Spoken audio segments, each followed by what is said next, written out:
Sekarang kita simulasikan untuk berdiri saja karena waktunya terbatas. Nanti saya akan jelaskan bagaimana cara berdiri dari Nabi. Kita lihat Nabi dulu, ya. Kemudian setelah itu kita simulasikan, lalu kita bahas di akhir apa kaitan atau hikmah tentang berdiri ini. Baik. Mohon izin teman-teman, ada nanti yang saya mintakan untuk membantu, ya, beberapa orang yang mungkin bisa memberikan gambaran lebih luas. Bisa berikan space Pak sedikit mungkin untuk saya tunjukkan.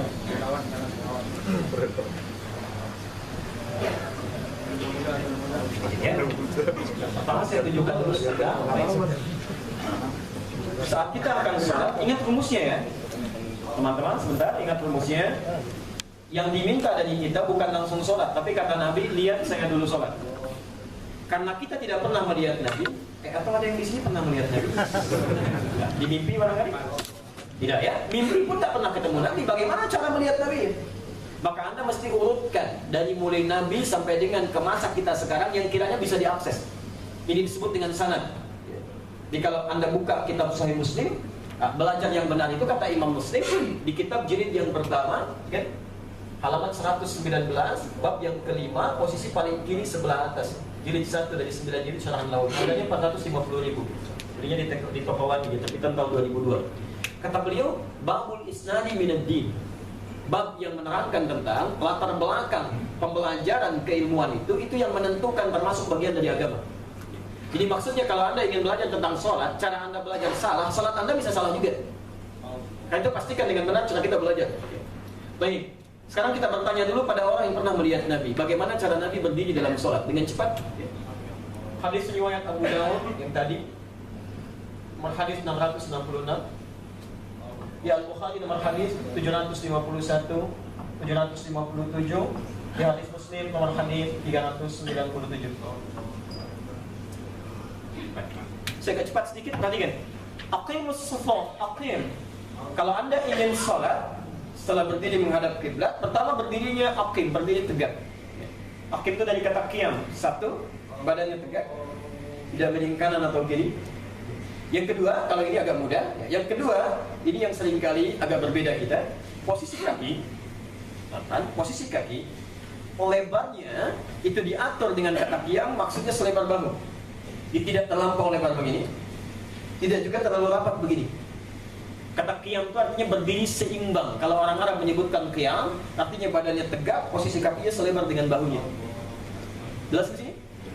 Ya, teman-teman sebentar. Tadi ada maknanya nanti ya. Nabi belum selesai. Baik, sekarang perhatikan. As-sufuf. Kalau berdiri Anda ini disusun dengan berjamaah, bersaf dengan teman yang lainnya, maka perhatikan. Ya. Aqimus sufuf wa hadhu bainal manaqib wal aqdam.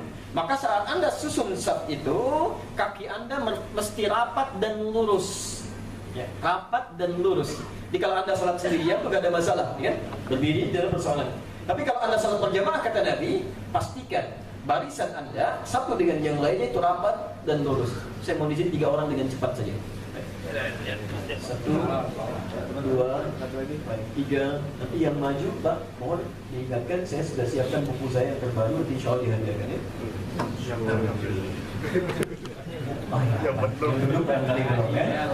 Oke, teman-teman sekarang lihat. Dari isyarat Nabi tadi, rapat dan lurus, dan di sini diambil sunnah oleh para imam sebelum menunaikan sholat, kan suka dengar kalimat ya, mohon rapatkan, luruskan ya. Itu dari hadis ini.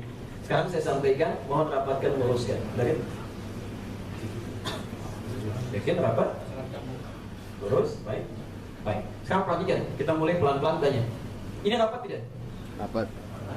Lurus? Wah, ingat, jangan persepsi kita, tapi kita harus bertanya pada Nabi. Yang menurut kita lurus, menurut Nabi belum tentu. Ya. Lihat keterangan Nabinya. Mana kaidah disebut lurus itu? Kata Nabi, ukuran lurus wahadhu bainal manaqib wal aqdam. Maka yang disebut lurus itu ketika tumitnya itu akan sejajar, diukur dari bahu yang sejajar. Gak usah nengok sedang sholat. Teman-teman sekalian, ternyata kata Nabi, yang disebut lurus itu kelihatan dari bahu yang sejajar. Ya. Kalau bahunya sejajar, ini disebut lurus. Ya. Kalau bengkok, ini nggak lurus. Ini nggak lurus. Ya. Maka dari itu, sekarang perhatikan. Rumus dari Nabi, kalau Anda ingin meluruskan bagian bahu ini, maka kata Nabi yang diluruskan sejajar dengan garis, itu tumitnya. Bukan jari bagian depan. Ya. Ini kan kalau Anda luruskan kaki bagian depan, misalnya, mohon izin, biasanya di karpet suka ada garis ya, seperti ini. Mas tolong luruskan jari bagian depan, paskan dengan garis yang ini. Ya, paskan dengan garis depan. Sekarang perhatikan, kalau yang depan yang diluruskan ya, karena ukuran kaki macam-macam, 40, 41, 42 misalnya, gitu kan? Karena adalah perbedaan seperti ini. Sekarang kita ganti, tolong luruskan kaki bagian belakang ini. Ya, dengan garis, mohon izin, luruskan. Maju sedikit yang ini. Sekarang lihat, ada perubahannya? Lebih lurus? Karena itu Nabi saat seseorang akan sholat di tempat yang tidak ada garisnya, itu pernah langsung beliau mencontohkan membuat garis langsung dengan pedangnya, di garis begini. Lalu diluruskan. Ya. Tapi tolong ini membaca hadisnya dengan smart, ya, masih cerdas, jangan terlalu tekstual. Kalau Nabi bawa pedang, saya bawa golok, ya kan? Ya. Maksudnya kalau ada garis nggak usah, kalau nggak ada baru dibuat. Ya. Sekarang perhatikan, satu sudah selesai. Yang kedua kata Nabi rapat. Ini rapat gak? Nah, sekarang perhatikan, kita tanya ukuran Nabi rapatnya seperti apa? Dalam sholat berjamaah, ingat ya, kita tanyakan pada hadisnya dulu. Dalam sholat berjamaah, ukuran rapat itu kata Nabi, wala tadharu furjatin lisyaitan, wala tadharu furjan. Ya. Jangan Anda berikan celah bagi setan untuk masuk ke sela-sela Anda. Dalam bahasa Arab, celah yang disebut furjat itu, kalau saya lukiskan bentuknya kurang lebih seperti ini. Jadi kalau ada satu sisi, ya, kemudian nyambung di sini. Anda boleh berdiri ke sini, nggak apa-apa kalau mau. Satu sisi nempel begini, sisi lain kemudian terpisah begini. Ini furjat namanya. Di furjat itu celah yang muncul dari satu sisi yang menempel dan sisi lain yang terbuka. Ini furjat. Kalau terpisah begini disebut dengan khalal namanya, khalalun. Ya. Jadi kalau ada orang sholat misalnya, kemudian salah satu sisi kakinya terbuka, lantas menempel ujungnya, ada celah di sini, inilah furjat. Ini pun setan bisa masuk. Teman-teman biasanya, mohon maaf ya, ketika ada seorang sholat kemudian berdiri, bisa umumnya orang akan berdiri dengan posisi kaki bagian depan terbuka begini keluar. Ya. Lalu sampingnya pun akan terbuka juga. Ini kaki kanan terbuka begini. Lalu yang ini kirinya terbuka, maka nempel depannya, belakangnya kosong kan? Baik, saya contohkan dengan teman-teman yang ada di depan. Mohon izin, kalau kakinya begini terbuka silakan. Ya, dapat kan? Nah ini. Ya. Depannya nempel, belakangnya ada celah ini. Ini furjat namanya. Ya. Salat seperti ini dari sisi fikih, salatnya sah. Sah salat Anda. Cuma kata Nabi, ini ada resiko setan masuk ke sini. Sela-sela ini. Dia berikan bisikan-bisikan yang bisa membuat Anda terganggu gitu. Ya. Ada sementara orang mengatakan, ya saya mah alhamdulillah setannya sekalian ikut sholat ya. Kalau dia menghalangi orang, bisa berubah lebih baik gitu kan. Lihat rumus nabinya bukan membiarkan setan menggoda Anda, rumus nabinya tutup celah itu. Ya. Bagaimana cara menutupnya? Maka kata para ulama, pilihan yang terbaik, Anda berdiri lurus, ini depan dengan belakang, kemudian saling rapatkan satu dengan yang lainnya. Ya. Seperti tadi posisi yang sempurna. Izin teman-teman, lurus depan dengan belakang dan rapatkan. Ini. Ya. Tidak percaya silakan. Nanti saat sholat asar, teman-teman kembali ke musola ini, kemudian sholat, rapatkan seperti ini. Ya, depan belakang ketemu dirapatkan. Demi Allah saya katakan akan ada suasana lain dalam sholat kita. Nempel, enak. Ya.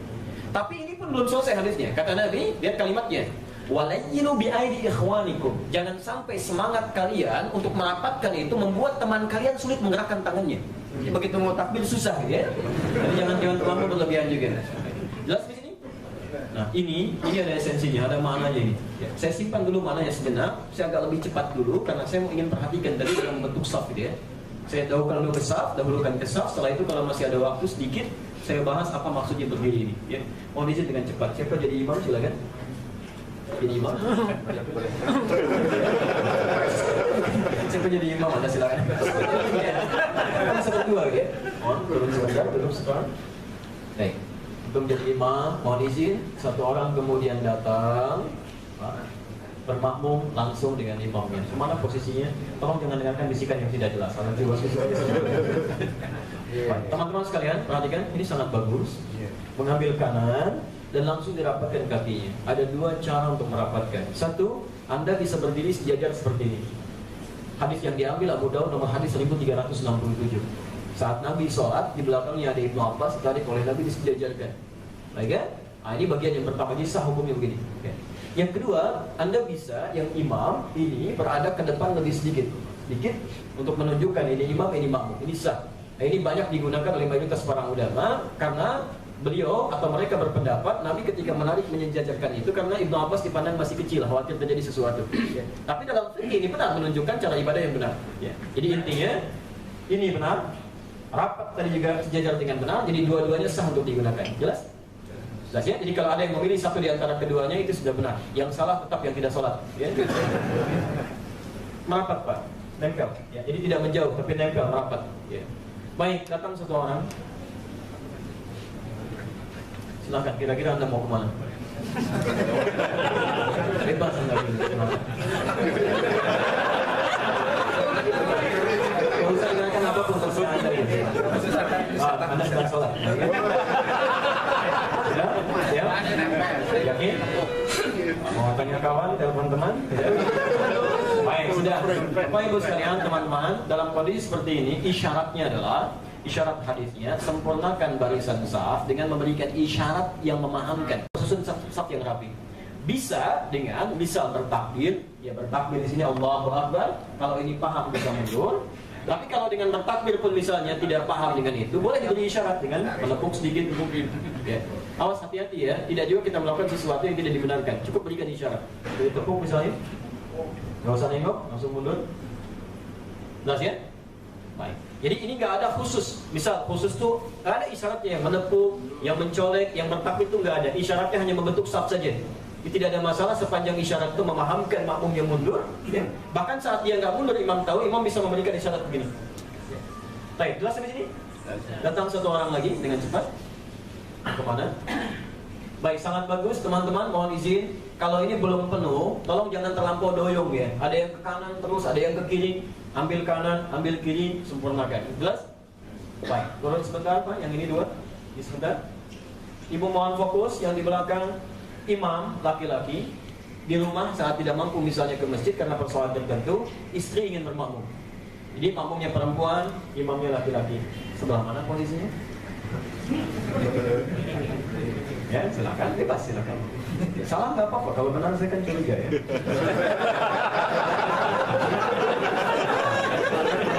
Teman-teman, sebentar, ini agak baik posisinya. Benar Ibu, posisinya persis di belakang imam, tapi diberikan jarak kisaran satu saf dia. Berikan jarak, di persis di belakang imamnya. Jadi Ibu nggak ke kanan, nggak ke kiri, tapi di belakang. Ya, di belakang imamnya. Tapi berikan jarak sekiranya ada laki-laki yang masuk atau kelonggaran yang bisa dimanfaatkan dalam penyusunan saf yang lainnya. Baik, saya agak cepat. Imamnya perempuan, ibunya, anaknya mau bermakmum. Perempuan dengan perempuan, sebelah mana?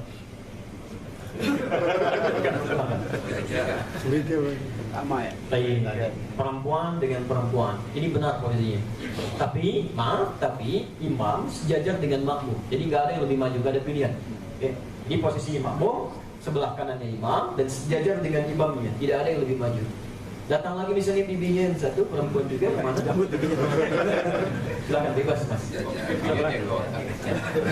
Silakan bebas. Itu nggak mau ngasih isyarat. Tahan sebentar sampai sini. Sesama perempuan itu nggak usah saling colek. Ingat ya. Ini biarkan di sini. Yang perempuan yang ini, maka langsung masuk ke sebelah kiri. Ibu ya. Dan posisi sejajar, nggak usah ada yang maju. Terus sempurnakan depan, kanan, kiri, kanan, kiri sampai habisnya. Sekarang bagian terakhir. Ya, saya agak cepat. Pak, saya lewat sedikit Pak, nggak apa-apa.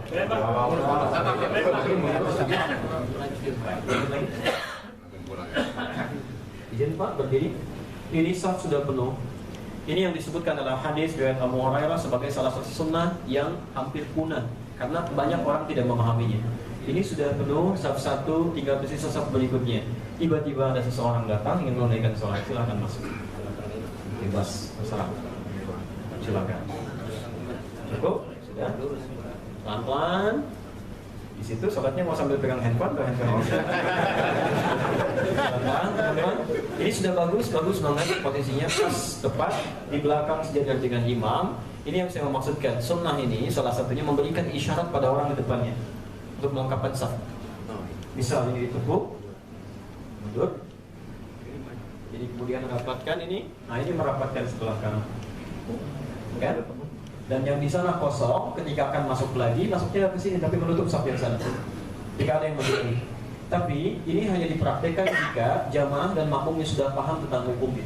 Ya, bisa. Tapi kalau jamaahnya belum paham hukumnya, nggak perlu praktekkan, talim dulu, kan? Pelajari dulu. Jangan paksakan dan colek-colek begini, kan? Ini nggak boleh. Ya. Di salah satu tempat pecahan dari Soviet dulu di Tajikistan itu lebih dekat dan paham. Tapi ini nggak boleh dilakukan, ya. Nggak boleh bercanda dalam hal ibadah, gitu ya. Ini pernah terjadi ketika ini ditepuk, begini, disyarat, dimundur. Begitu ini mundur dia yang maju.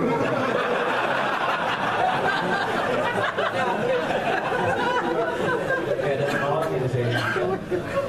Wah, ibu sekalian, sebentar saya mau pastikan dulu kita sampai jam berapa?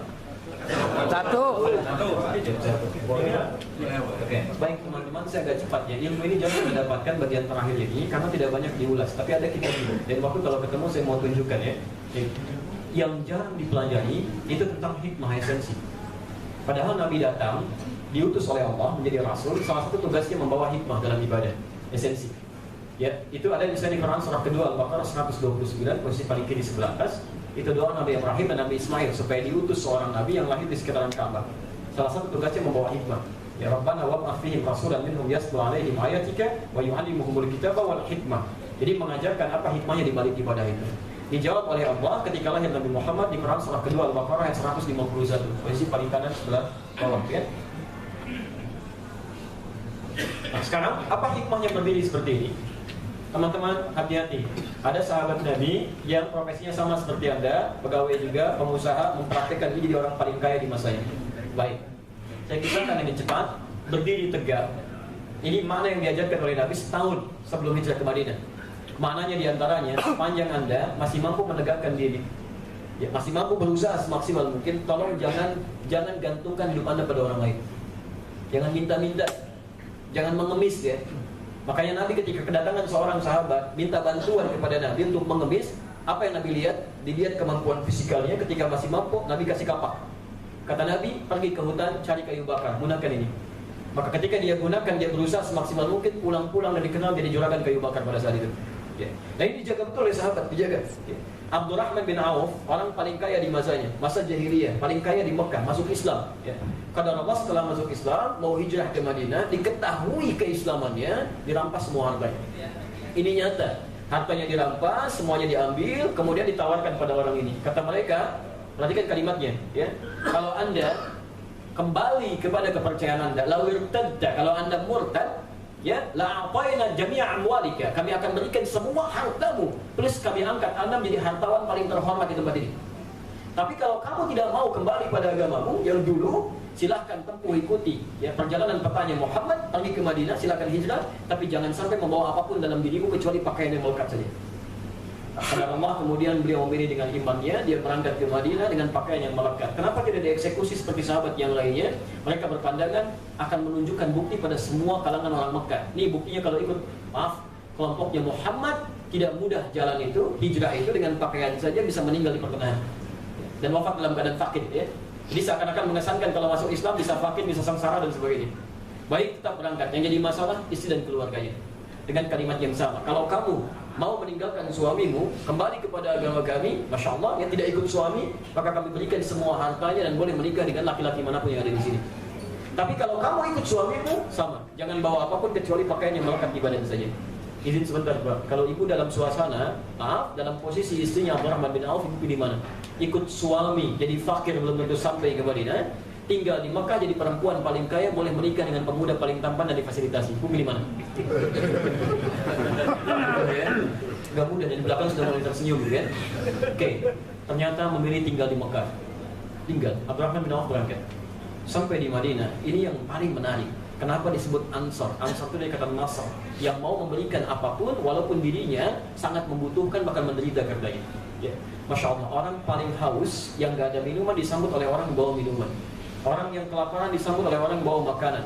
Orang yang kehilangan harta benda disambut oleh orang paling kaya di Madinah. Dan itu nanti akan diabadikan di Quran surah ke-59 ayat 9 sampai 10. Posisi paling kanan sebelah bawah ke sebelah tengah ke bawah. Wa yu'thiruna 'ala anfusihim walau kana bihim khassasah. Mereka akan berikan apa yang mereka miliki walaupun mereka butuh sebenarnya. Maka datanglah orang kaya di Madinah, paling kaya, menjemput Abdurrahman bin Auf, mengatakan, "Sami'tu annaka kunta ghaniyan." Saya dengar Anda pernah kaya waktu di Mekah. Kalau ingin kaya lagi, khudh nisfa mali. Silakan ambil setengah kekayaan saya. Karena sadar orang kehilangan sesuatu itu tidak mudah menyesuaikannya. Rumus fisikanya kan ada hafal kan? F1 sama dengan F2 kan? Gaya gerak sama dengan gaya dorong. Apa yang didapat itu yang keluar kan? Anda level yang biasa, jalan biasa. Sudah naik ke manajer, jalan jadi lain kan? Tangan sudah mulai ke sini, sudah lewat lain, ya. Tapi tidak mudah karena hukum gaya kan berbanding lurus dengan tekanan kan? Pascalnya F berbanding lurus dengan P kan? Semakin banyak gaya, semakin tertekan kan? Nah sekarang ketika itu sudah mulai menurun gitu kan? Inputnya sudah nggak ada, itu ada tekanan dalam batin, nggak mudah. Makanya orang ini mengatakan, kalau kamu ingin kaya lagi, ambil setengah kekayaan saya. Allahu Akbar. Saya dengar kamu diputuskan oleh keluarga, kalau ingin nikah lagi, pilih perempuan paling cantik di Madinah. Walaupun kerabat saya fasilitasi. Gantian Bu ya. Kalau bapak dalam situasi seperti ini, mau kaya setengah harta saya, pengen nikah lagi, pilih aja, saya fasilitasi. Kira-kira Anda menolak atau tidak berpikir sama sekali? Masya Allah. Iya, diajarkan setahun dan dia ahli manajemen. Diajarkan oleh Nabi, sahabat Nabi luar biasa. Karena sudah belajar, diberikan 2 tawanan, dijawab dengan 2 jawaban. Jazakallahu khairan. Semoga Allah berikan Anda pahala atas kebaikan tawanan Anda. Arini ainal aswaq. Mohon cukup tunjukkan pada saya di mana pusat bisnisnya. Maka ditunjukkanlah oleh beliau itu. Bekerja di situ, dipraktikkan di ilmunya. Masya Allah, tingkatkan etos kerjanya. Dalam 3 bulan, jadi orang paling kaya nomor 3 di Madinah. Dalam 3 bulan, dapatnya hampir 80.000 dinar, hampir setengah teh itu. Untanya 10.000 ekor. Dalam setahun, jadi orang paling kaya nomor 1 di Madinah, yang kapaknya sendiri terbuat dari emas. Mempraktikkan makna tadi. Dan yang paling indah, diabadikan oleh Imam An-Nawawi dalam kitabnya At-Tibyan. Kalau punya kitab aslinya yang warna kuning, terbitan Darul Nafais, 187 halaman, buka halaman 47, paragraf yang ketiga, baris 1 sampai dengan baris kelima, posisi paling kiri sebelah bawah. Itu digambarkan oleh beliau, Abdurrahman bin Auf itu, yang paling menyenangkan dalam hidup beliau, yang paling nikmat, itu bukan saat mendapatkan omset yang beliau raih. Saat mendapati keheningan malam, bangun dalam malam harinya, menyempurnakan sholatnya kepada Allah Subhanahu wa Ta'ala, bersaing dengan Uthman bin Affan, Umar bin Khattab. Itu sholat malamnya, Pak, Ibu, bisa sampai khatam Quran. Quran.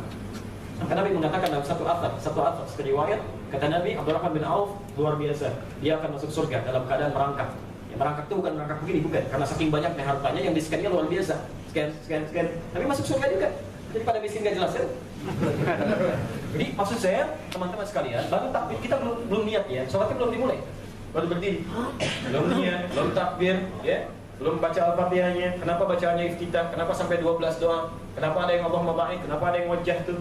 Antum wajah tuh atau ini wajah tuh? Wajah tuh. Yang wajah tuh angkat tangan. Yang ini wajah tuh? Yang nggak punya wajah? Awas, itu berbeda, awas hati-hati ya. Pernah nggak dicek? Jangan-jangan dipraktekkan aja nggak pernah dilihat. Saya kasih bocoran ya, sambil menutup waktu kita. Yang pakai wajah tuh dengan ini wajah tuh, dua-duanya ada hadisnya. Tapi itu 2 hadis yang berbeda. Yang pakai wajah tuh itu di hadis Muslim, nomor hadis 1848 dari Ali bin Abi Thalib. Saya bacakan hadisnya. An Ali bin Abi Thalib karramallahu wajah. Hadis riwayat Ali bin Abi Thalib, semoga Allah muliakan wajah beliau. Sallaitu khalfa Rasulillah sallallahu alaihi wasallam. Beliau menyampaikan, saya pernah salat di belakang Rasulullah sallallahu alaihi wasallam. Fastaftah. Maka beliau membaca istiftahnya. Ada iftitah, ada istiftah. Kalau istiftah itu panjang bacaannya. Kalau iftitah pendek ke menengah. Dua-duanya benar, ada 12 doa. Wajjahtu wajhiya lilladzi dan seterusnya. Panjang. Wajjahtu wajhiya lilladzi fatara samawati wal arda hanifan musliman wa ma ana minal musyrikin dan seterusnya. Baik. Kalau Anda tambah dengan Allahu Akbar kabira, itu 2 doa disatukan jadi satu. Tapi kalau yang ini wajjahtu menggunakan ini, itu ada hadisnya, betul, hadisnya sahih, cuma terpisah. Beda redaksi, lain konteks. Itu riwayat Jabir bin Abdullah, bisa ditemukan misalnya di Abu Dawud nomor hadis 2757, di Ibnu Majah nomor hadis 3221, riwayat Jabir bin Abdullah. Ya, Jabir bin Abdullah. Kami sudah mengecek di 1235 kitab hadis, dari yang paling sahih sampai yang paling palsu yang ada sekarang. Riwayatnya semua kembali kepada Jabir bin Abdullah. Lihat kalimatnya. Ra'aitu Rasulullah sallallahu alaihi wasallam. Saya sering kali melihat Nabi sallallahu alaihi wasallam hina yadhbah, setiap akan menyembelih hewan kurban, aqbal al-qiblah, maka menghadapkan hewannya ke arah kiblat. Kemudian pemaqala, beliau kemudian mengatakan, Allahumma hadza min Muhammad wa ali Muhammad wa umat Muhammad. Ya Allah, tolong terima kurban ini dari Muhammad, keluarga Muhammad dan umatnya Muhammad. 100 hewan beliau sembelih, sebagian disembelih oleh Ali. Baik. Faqala bismillahi Allahu akbar. Kemudian disembelih dengan mengucapkan bismillahi Allahu akbar. Bismillahi Allahu akbar. Belum selesai. Sunnahnya setelah menyembelih itu sahibul kurban menghadap ke arah kiblat lalu berdoa, inni wajjahtu wajhiya lilladzi fataras samawati wal ard, dan seterusnya. Jadi doa yang menggunakan ini terangkai dengan wajah itu menjadi inni wajjahtu, itu bukan doa kita. Itu doa saat selesai menyembelih hewan kurban.